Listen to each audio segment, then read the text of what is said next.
Apesar de toda a maldade e problemas que enfrentamos neste mundo, a cada episódio que passa, a compreensão de uma verdade bíblica serve para lhe aproximar mais de Deus e a compreensão de um plano maior de Deus para as nossas vidas.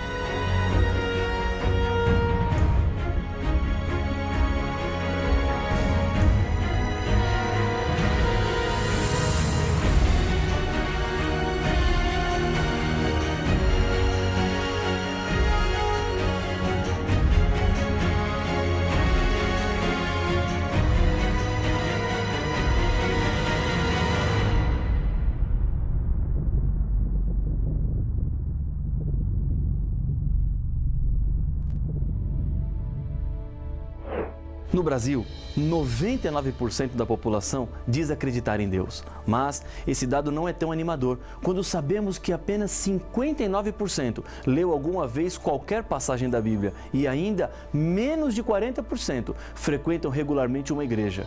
Isso era exatamente o que o diabo queria, um Deus de nome, que o homem relaciona-se sem nenhum tipo de compromisso. No estudo anterior, vimos que o sexto selo do Apocalipse nos ajuda a descobrir quando começaria o tempo do fim na história deste mundo e, com isso, a proximidade da volta de Jesus. O sétimo selo descreve o silêncio que acontecerá no céu quando Jesus e os seus anjos vierem à terra para buscar os salvos. No capítulo 7, com uma pausa entre o sexto e o sétimo selo, Jesus diz que antes de sua vinda, os salvos receberiam o selo de Deus na testa. E qual é esse selo? Acompanhe a leitura do texto de Apocalipse, capítulo 7, o verso 1. Depois disto, vi 4 anjos em pé nos 4 cantos da terra, conservando seguros os 4 ventos da terra, para que nenhum vento soprasse sobre a terra, nem sobre o mar, nem sobre árvore alguma. Os símbolos do Apocalipse precisam ser interpretados para entendermos o que é que está acontecendo neste momento que o texto bíblico descreve. Os ventos significam guerras, conforme está escrito em Jeremias capítulo 51, versos 1 e 2. Eis que levantarei um vento destruidor contra a Babilônia. Enviarei padejadores contra a Babilônia, que apadejarão e despojarão a sua terra. A guerra que Apocalipse 7 descreve viria dos 4 pontos cardeais da terra, ou seja, será uma guerra que atingirá todo o mundo. O verso 2 continua explicando a visão. Vi outro anjo que subia do nascente do sol, tendo o selo do Deus vivo, e clamou em grande voz aos 4 anjos, aqueles aos quais fora dado fazer dano à terra e ao mar, dizendo: não danifiqueis nem a terra, nem o mar, nem as árvores, até selarmos na fronte os servos do nosso Deus. Apocalipse capítulo 7, versos 2 e 3.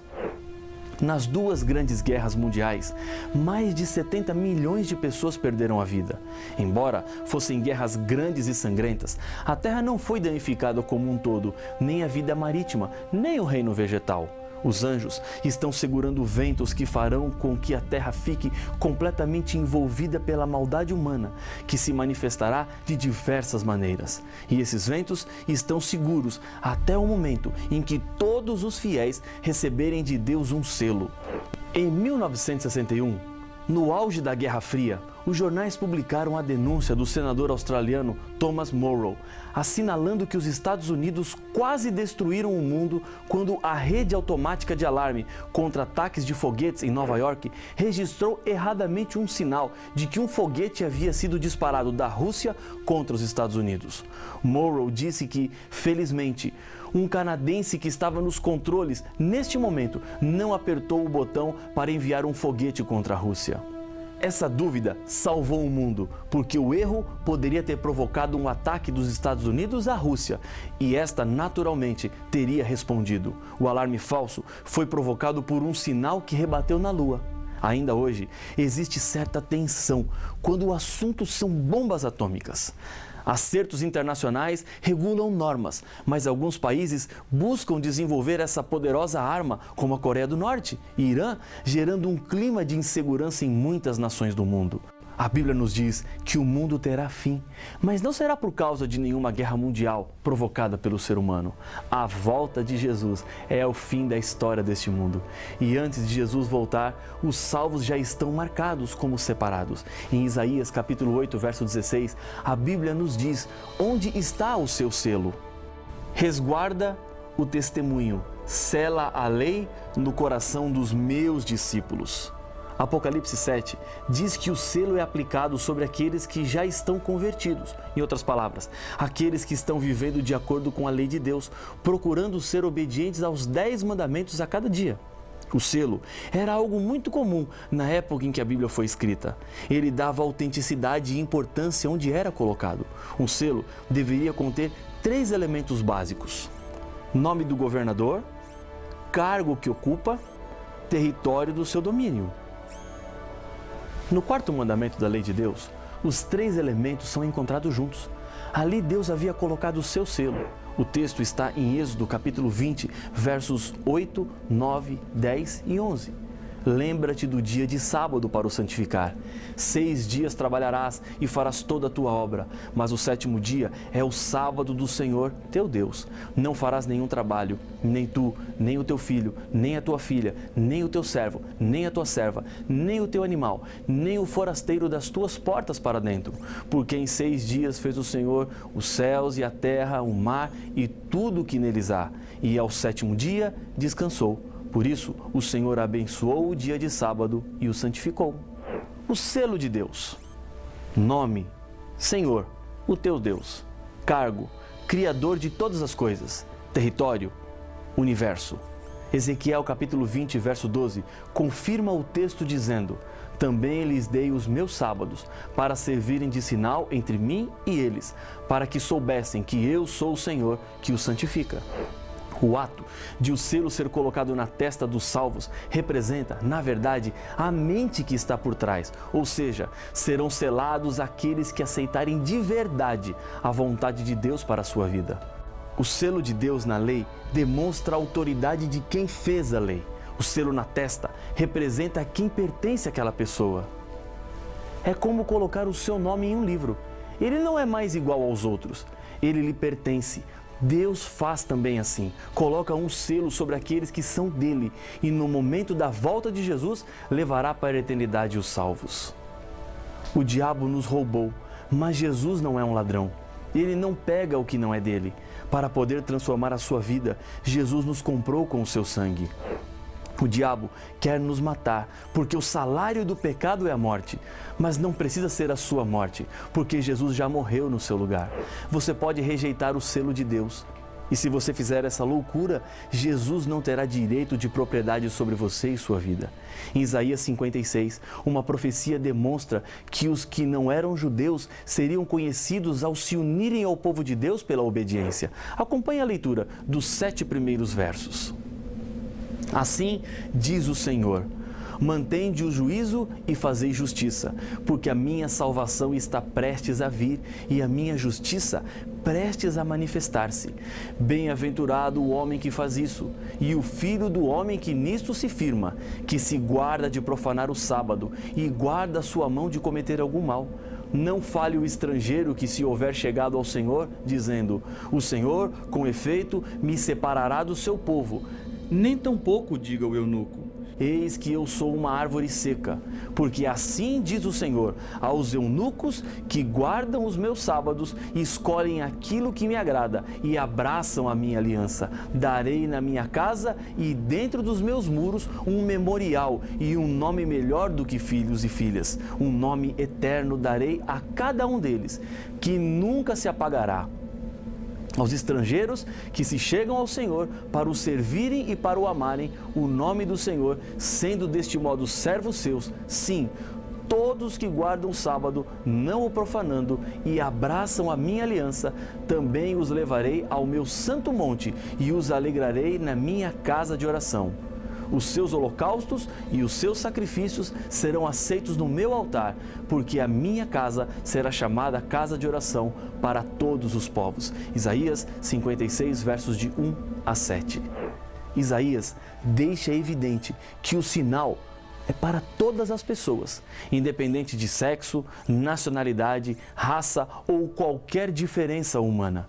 Jesus usou o contexto de Isaías 61, quando purificou o templo, expulsando aqueles que estavam comprando e vendendo, fazendo da casa de oração uma casa de comércio.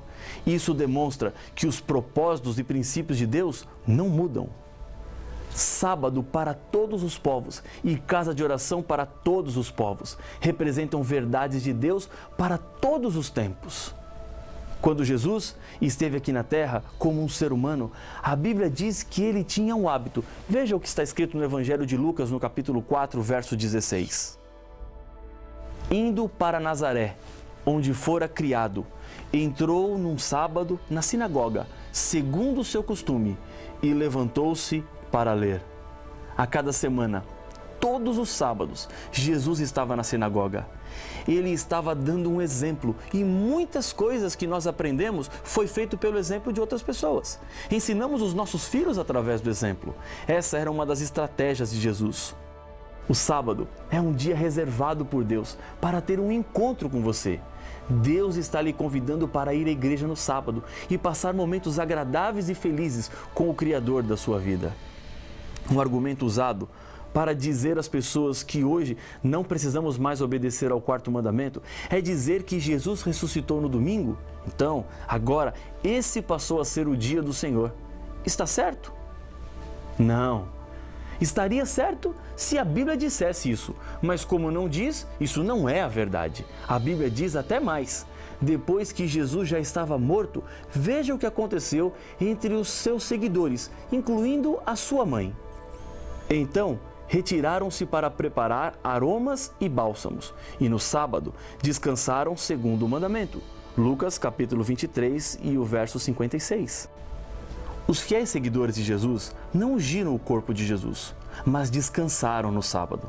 Se Jesus tivesse abolido a guarda do sábado, como alguns argumentam, os discípulos e nem a própria mãe de Jesus sabiam. Lembre-se de uma coisa: ser cristão é imitar Jesus, ser semelhante a Ele e viver a vida que Ele viveu. Um exemplo disso é não odiar ninguém. Jesus, quando estava morrendo na cruz, pediu para que Deus perdoasse aquelas pessoas, pois elas não sabiam o que estavam fazendo. E todo esse engano que tomou conta do mundo religioso, fazendo com que as pessoas fiquem perdidas nesse assunto, tem a sua origem revelada na Bíblia. Daniel, capítulo 7, verso 25, fala de um poder que se levantaria contra Deus. Se você tiver uma Bíblia, acompanhe comigo a leitura do texto. Isso é muito importante. Proferirá palavras contra o Altíssimo, magoará os santos do Altíssimo e cuidará em mudar os tempos e a lei. Jesus, no começo do Sermão do Monte, esclarece no verso 17 do capítulo 5 de Mateus que ele não tinha vindo à terra para mudar a lei, mas sim para cumprir. A mudança da lei não vem de Deus, mas de um poder que quer destruir os filhos sinceros de Deus. Deus não fez a mudança da lei e nem autorizou ninguém a fazer. E Jesus enfatiza que a lei deveria permanecer a mesma até que o céu e a terra passem. E até onde sabemos, nem o céu nem a terra passaram. Então, nenhuma letra da lei pode ser tirada ou mudada.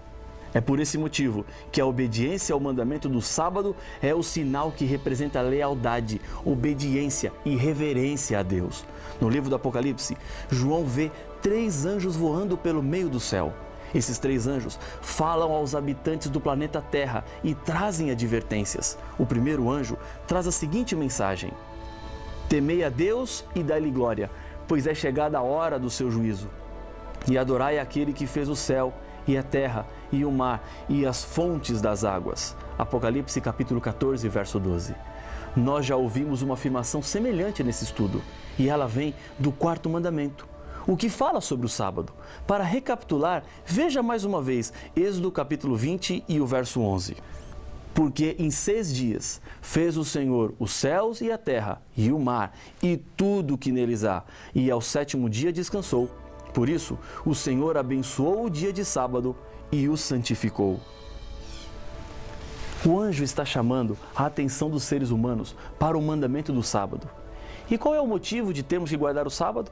A resposta está no contexto do verso. Porque Deus é o Criador. Foi Ele quem fez. E como Criador, Ele pode exigir. Essa questão do sábado nunca foi tão importante para os cristãos como é em nossos dias, no século XXI. A ideia de que o mundo veio do nada e somos resultados da evolução está espalhada por aí.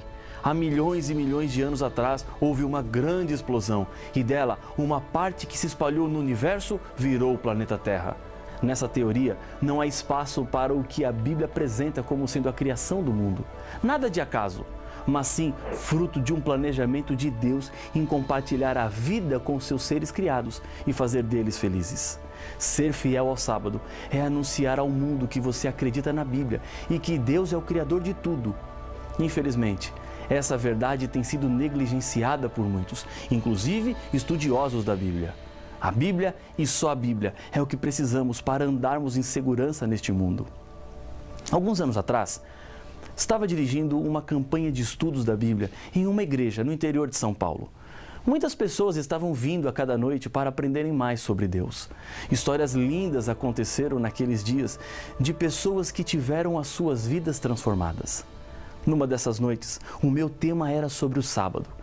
Estava argumentando e mostrando textos bíblicos para comprovar que desde a criação do mundo até o paraíso restaurado, Deus escolheu o dia de sábado como o dia santo e especial, quando uma mão se levantou e pediu minha palavra. Naquele instante, fiquei preocupado com aquilo que aquela senhora iria falar, pois eu não a conhecia, mas ela insistia com a mão erguida e eu não tive como não lhe dar a oportunidade para falar. Disse-lhe, pois não? Ela ficou em pé e, olhando nos meus olhos, falou com firmeza: Pastor, não é muita pretensão apenas você falar do sábado nessa cidade, enquanto nenhum outro líder religioso fala?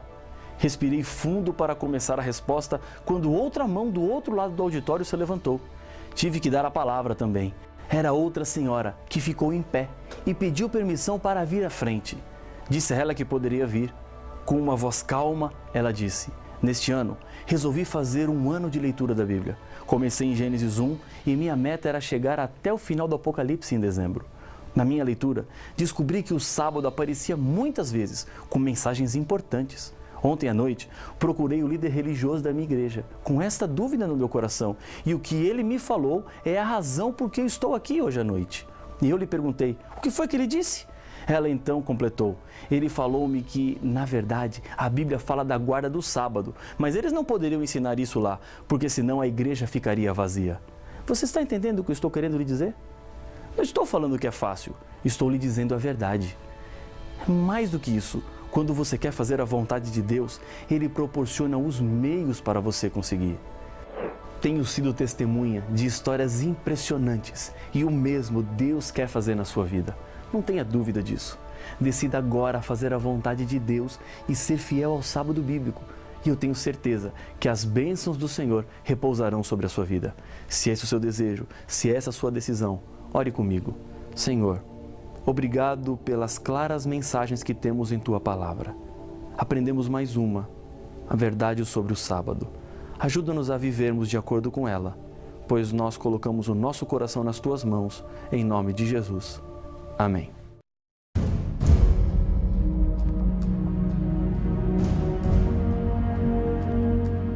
O que faz um dia santo é o fato de Deus santificá-lo. E a Bíblia nos revela que o único dia que Deus santificou foi o dia de sábado. Então, se o domingo não é um dia santificado, por que muitos o guardam? Onde temos provas que o domingo não é o dia de guarda? Para saber as respostas, não perca o próximo episódio de Apocalipse, o fim revelado.